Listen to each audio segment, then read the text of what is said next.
So if you hit the pillow tonight and fall asleep in under 5 minutes, you probably think you're like a champion sleeper. Oh, absolutely. Everyone thinks that. Right. But biologically speaking, you're actually a wreck. Your brain isn't resting at all. It's crashing. Yeah, it's a total biological shutdown, not a gentle transition. Exactly. So today, we're completely dismantling everything you think you know about sleep architecture, biological recovery, and, well, the nighttime chemistry of the human body. It's a huge topic. It really is. We've pulled together some of the most advanced, scientifically backed protocols for human sleep. We're basing this deep dive on the comprehensive research of human biologist Gary Brecka. His work on this is just phenomenal. Really eye-opening stuff. Truly, we're diving deep into the biology, the neurochemistry, and the very specific daily frameworks that govern how we repair ourselves overnight. And our mission for you today is to cut through all the overwhelming noise. Because there is a lot of noise out there. So much noise. We want to bypass the superficial sleep hygiene advice and extract the actionable molecular-level knowledge to totally revolutionize your nights. Which is critical because some of your standard habits are doing real damage. Yeah, like how your innocent late-night snack might literally be suffocating your brain while you lie in the dark. Okay, let's unpack this. To give you these actionable protocols, we first have to, unlearn what we think a normal night looks like. Right. We have to look at the sheer biological priority of sleep, which is just staggering when you break it down. I mean, we spend roughly 25 years of our lives unconscious. That's a literal quarter of a century. Yeah, and yet if you look at the optimization space today, people will track their macros down to the single gram. Oh yeah, they'll monitor their blood glucose spikes all day. They'll sit in 40-degree cold plunges for 10 minutes. But then they treat their sleep like it's just this annoying nuisance. If we connect this to the bigger picture, the biological imperative for sleep actually outranks almost every other drive we have as humans. Wait, really? More than food? Oh, absolutely. You can survive much longer without food than you can without sleep. That's crazy to think about. It is.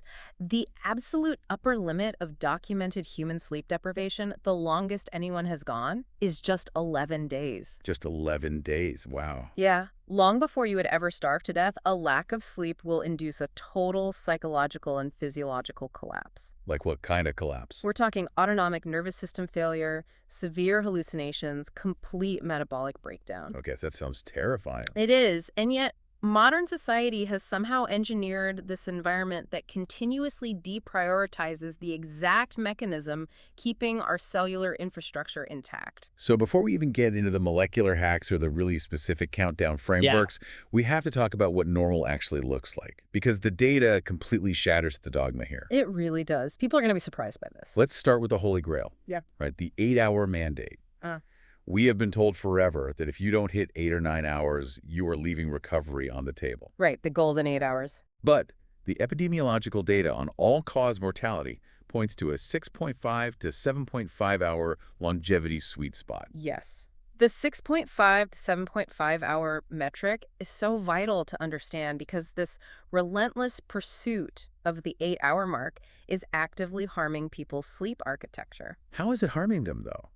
Isn't more sleep always better? Not necessarily. When you mandate 8 hours as this hard rule, you invariably induce sleep anxiety. Oh, I see. Think about it. Someone sleeps for 7 hours, their sleep cycles are naturally completed, and they wake up feeling fine. But then they look at the clock.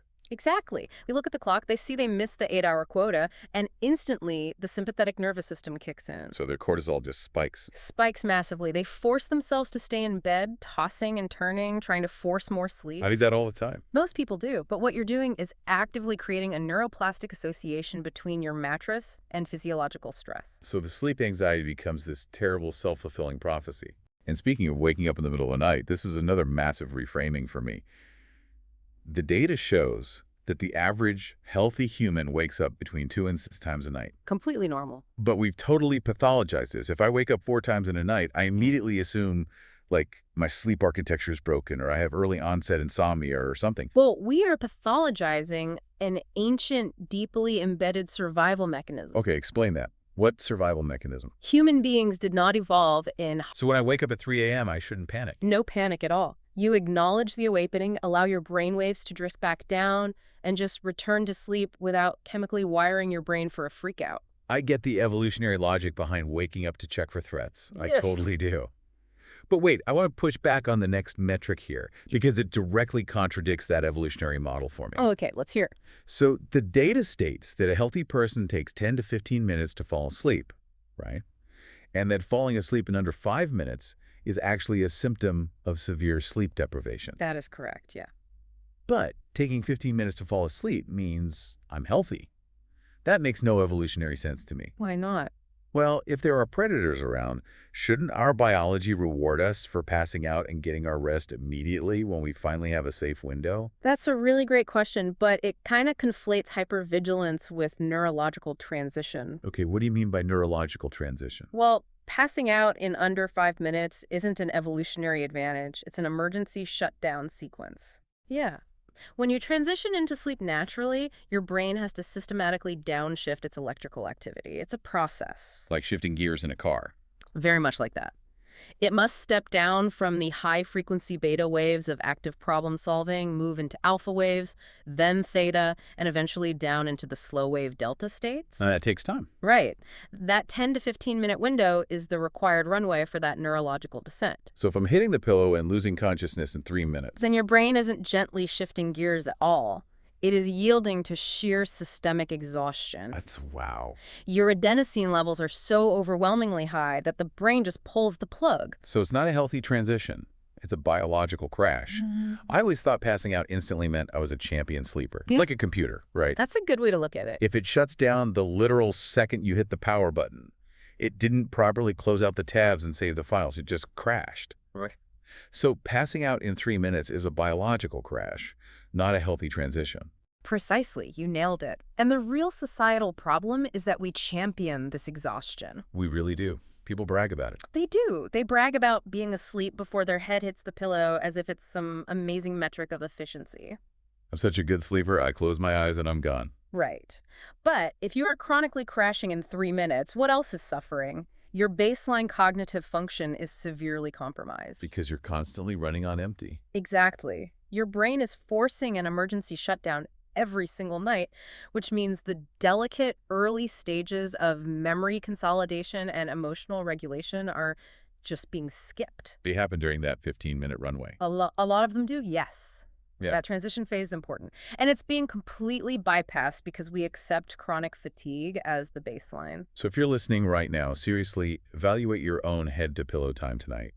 Are you letting your thoughts wind down over a 15-minute runway, or are you just crashing? It's a vital thing to pay attention to. Because if a natural, healthy crash is a myth, I really want to understand what happens mechanically when we bypass that runway entirely. Well, the mechanical side is where it gets really intense. Yeah, like I get that digestion takes massive biological energy, but why does eating a bowl of cereal at 10 p.m. physically stop me from entering delta sleep? What is the actual mechanical connection between my gut and my brainwaves? It all comes down to splanchnic circulation and oxygen partitioning. Splanchnic circulation, what that? It's the blood flow to your gastrointestinal organs.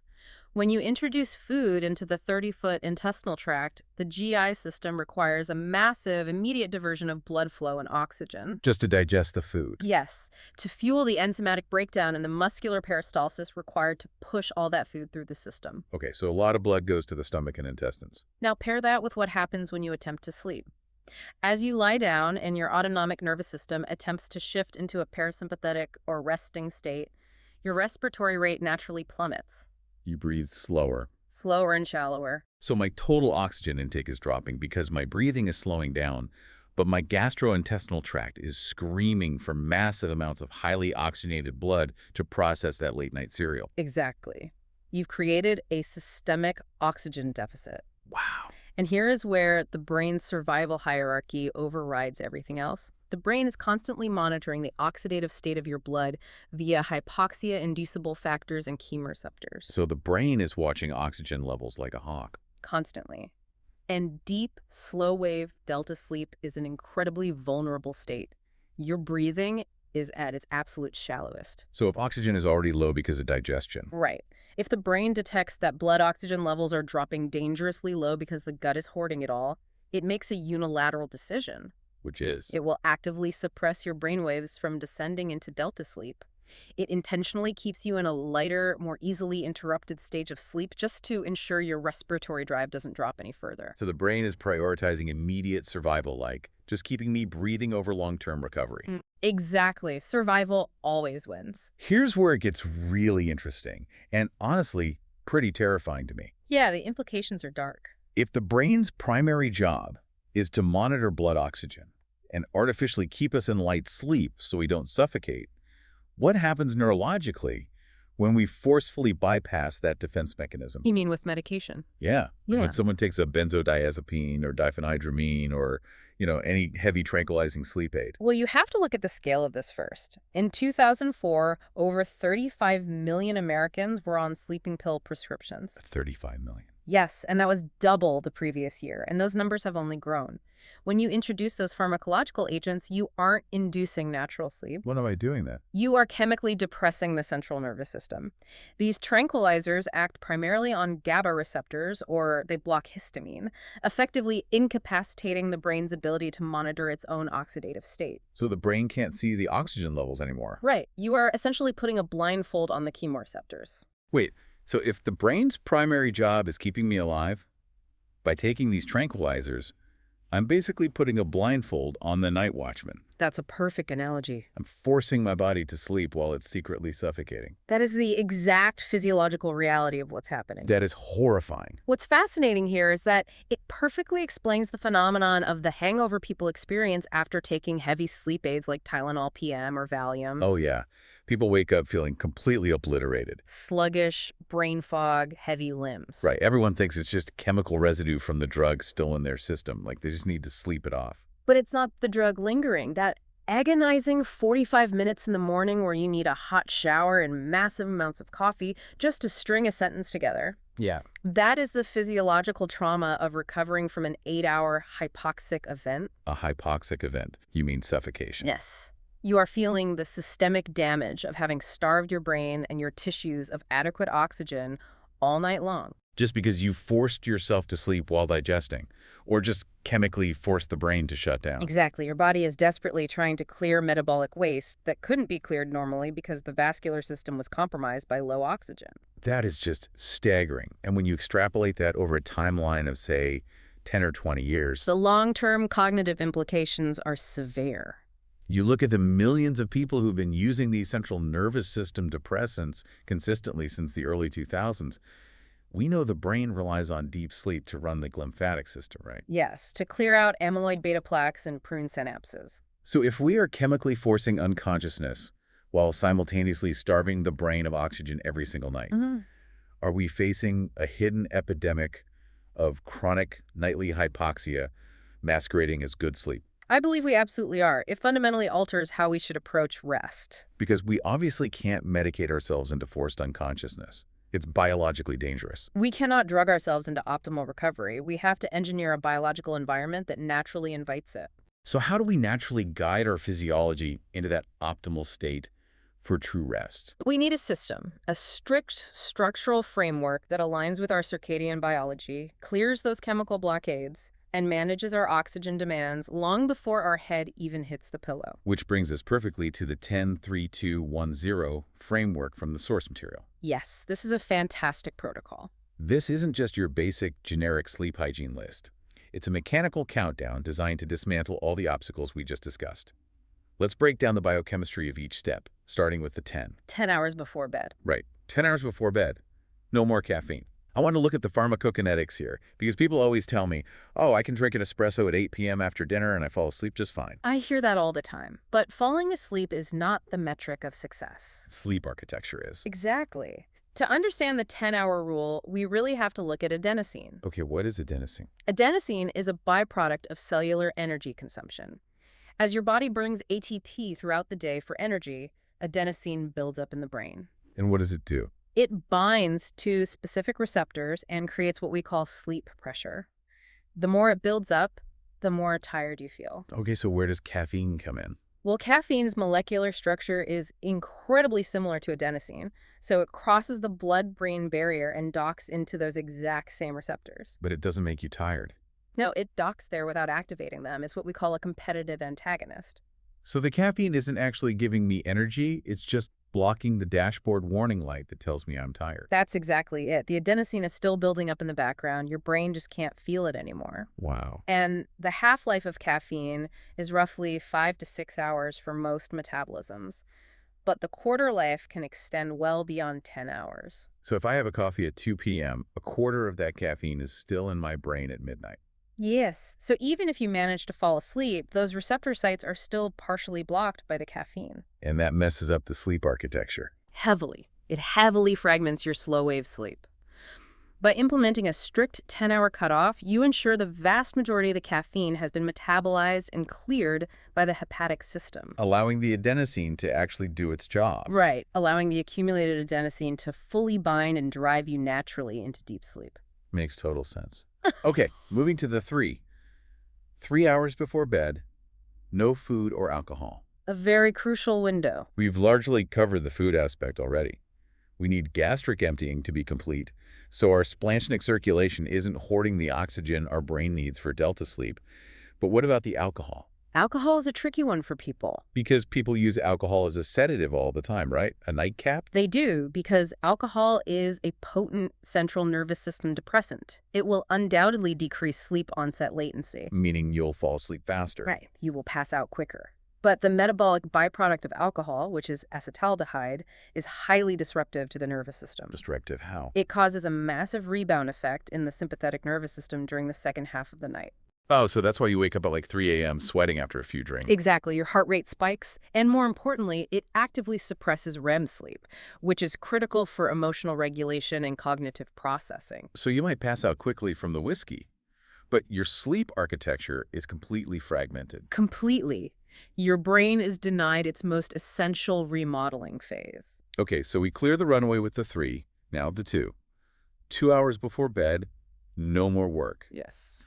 The source specifically points out compartmentalizing your workspace, like your desk, from your rest space, your bed. This step is entirely rooted in neuroplasticity and spatial psychology. How so? The brain is a highly contextual pattern recognition machine. It wires physical environments to specific physiological states through classical conditioning. Like Pavlov's dogs. Very much like that. When you bring your laptop into bed or you lie there answering work emails under the covers, you are repeatedly pairing the physical location of your bed with the stress of your workday. The cortisol spikes, the dopamine hits, all that beta wave activity. Yes. You're training your brain that the bed is a place to be alert and stressed. I look at it like this. Doing work in your bed is like eating a 5-course meal in your bathroom or putting a toilet in your kitchen. That's quite an image. But it's true. The context is totally inappropriate for the activity, and it just crosses the wires in your brain. If you bring spreadsheets into your bed, your brain literally thinks the bed is a stress zone. It structurally alters itself to associate the mattress with a stress response. We have to violently protect the geography of our sleep. I love that phrase. Violently protect the geography is the exact right posture to have here. But what if someone lives in a studio apartment? If you live in a small space and you must work in your bedroom, establish a strict physical boundary, work at a small desk in the corner, and when it is time to sleep, physically move to the bed. So the spatial transition acts as a cue. Exactly. That spatial transition is a critical cue for the autonomic nervous system to begin down-regulating. All right, down to the 1.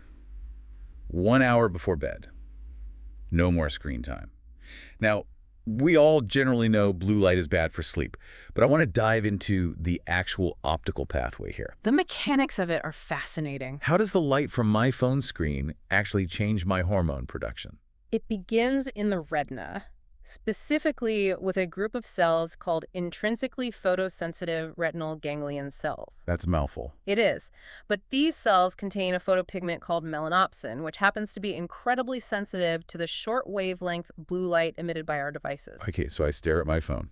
These cells absorb that blue light and send a direct hardwired neural signal to the suprachiasmatic nucleus. The suprachiasmatic nucleus, that's the master clock of the brain, right? Correct. And that master clock then talks directly to the pineal gland. Got it. The suprachiasmatic nucleus signals the pineal gland to immediately halt the synthesis and secretion of melatonin. And melatonin is what makes us sleepy. It's the chemical messenger that signals to the rest of your biology that it is biologically nighttime. It prepares the body for rest. So by flooding my retinas with blue light from TikTok at 10 p.m., You are artificially simulating a high noon sun, Wow. You are completely halting your melatonin cascade. This leaves your nervous system chemically wired for wakefulness, completely divorced from the actual time of day. You're sending a bright morning signal to your brain, right when you desperately need the midnight signal. Exactly. And finally, the zero. Zero is the number of times you should hit the snooze button. This is a tough one for a lot of people. It really is. I know so many people who deliberately set their alarms an hour early just so they can hit snooze 4 or 5 times. They think it's a gentle way to wake up, easing into the day. Right. But mechanically, what is that actually doing to the sleep cycle? It is neurologically devastating. Devastating, really. Yes, because during the final hours of the morning, your brain is usually cycling through its longest and most dense periods of REM sleep, interspersed with some lighter stage 2 sleep. Okay. When your alarm goes off, it abruptly pulls you out of that cycle. That's jarring enough. But if you hit snooze for, say, 9 minutes and go back to sleep, your brain immediately attempts to drop back into a deep sleep state. But wait, 9 minutes isn't nearly enough time for a full sleep cycle. A full cycle is like 90 minutes. Exactly. Yeah. So the alarm goes off a second time, ripping you right out of the descent phase of a brand new cycle. Oh, man. This rapid, unnatural oscillation between waking and early-stage sleep triggers severe sleep inertia. Sleep inertia, that groggy, hit by a truck feeling. Right. It causes adenosine to pool improperly in the brain, and it leaves your prefrontal cortex, the area responsible for executive function and decision-making, operating in a depressed state for hours. So setting the alarm early doesn't give you bonus sleep at all. Not at all. You are systematically fracturing your most restorative final REM cycles and inducing a state of physiological confusion that can literally last until lunchtime. It's like flooring the gas pedal on a car and then immediately ripping the emergency brake over and over again. It's totally traumatic to the system. A perfect analogy. So if we implement this 10-3-2-1-0 framework, we are creating the perfect biological runway. We've cleared the chemical blockades with caffeine and alcohol, managed the oxygen demands by not eating, protected our spatial psychology, and aligned our circadian light signal. You've set the stage perfectly. But what about that final hour? Within that 1-hour wind-down window, we need tactical biological tools to actively shift the nervous system down without using pharmaceuticals. Because the transition from active wakefulness to parasympathetic dominance requires mechanical intervention. We can't just lie there and hope to relax if we're wired. Right. And the source talks about routines like bedtime teas, warm baths, stretching, and journaling, getting thoughts onto paper to clear the mind. But there's one specific hack highlighted. Yes. One of the most potent tools for this is targeted vagus nerve stimulation through specific breathwork protocols, specifically box breathing. Box breathing. The 4-second inhale, 4-second hold, 4-second exhale, 4-second hold. Nicknamed the natural Xanax. It's heavily utilized in the tactical space by like Navy SEALs. But what is the actual mechanism that makes it work so well for sleep? It's all about the vagus nerve, which is the primary superhighway of the parasympathetic nervous system. Okay. When you inhale, your heart rate naturally speeds up slightly. When you exhale, it slows down. By rigidly controlling this ratio, specifically extending the exhale and the holds, you are mechanically stimulating the vagal tone. So you're forcing the system to calm down. Yes. This sends a massive, undeniable afferent signal from the diaphragm directly up to the brainstem, commanding the immediate reduction of circulating catecholamines like adrenaline and noradrenaline. You were literally hacking the hardware. Mm-hmm. You trace that square in your mind, 4x4, and you force the heart rate variability to align with a state of safety. You're manually shifting gears. Now, beyond breathwork, we have to talk about exogenous compounds, supplements. We know we are avoiding tranquilizers, but what about natural metabolites? Things the body actually recognizes and uses as part of its normal biochemistry. Right. Magnesium is everywhere right now. Mm-hmm. Everyone says take magnesium for sleep. But there are a dozen different types, and honestly, most of them just seem to act as expensive laxatives. That's because bioavailability and tissue-specific targeting are everything. Okay, break that down. Magnesium citrate, or magnesium oxide, which are very common, will pull water into the bowels and aid in digestion. But they do very little for sleep architecture because they do not efficiently cross the blood-brain barrier. So they never even reach the brain. Barely. The protocol specifically highlights magnesium threonate. Okay, what makes the threonate variation so different? Magnesium threonate is chemically chelated to threonic acid, which is a metabolite of vitamin C. Oh, interesting. This specific molecular structure allows it to utilize vitamin C transporters to actively cross the blood-brain barrier. So it actually gets in. It gets right in, and once inside the brain, it acts as a mild antagonist at the NMDA receptors, which helps downregulate excitatory neurotransmission. Meaning it calms the brain's electrical activity. Exactly. It actively lowers intracellular cortisol, reducing that hyperarousal that prevents sleep onset. So what does this all mean for you listening right now? It means we are fundamentally changing our approach from chemical suppression to targeted nutritional support. We aren't knocking the brain out with drugs. Right. We are providing the exact raw materials the brain uses to naturally calm itself.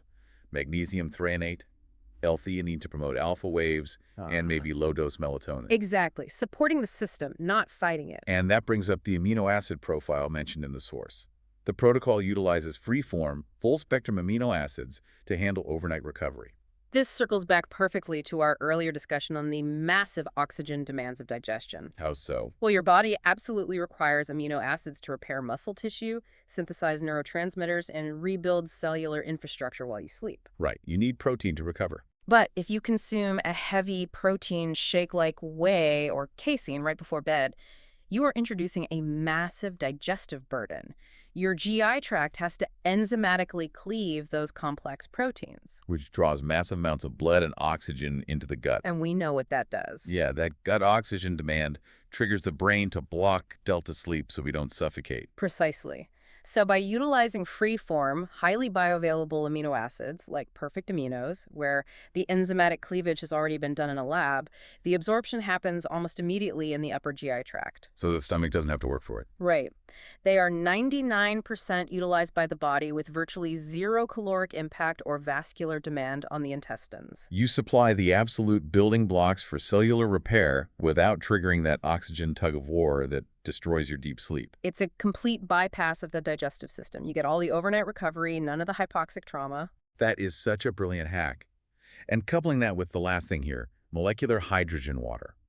We hear a lot about inflammation generally, but how does infusing water with hydrogen gas actually aid sleep architecture? Well, molecular hydrogen is the smallest molecule in the universe, which gives it unparalleled cellular penetrability.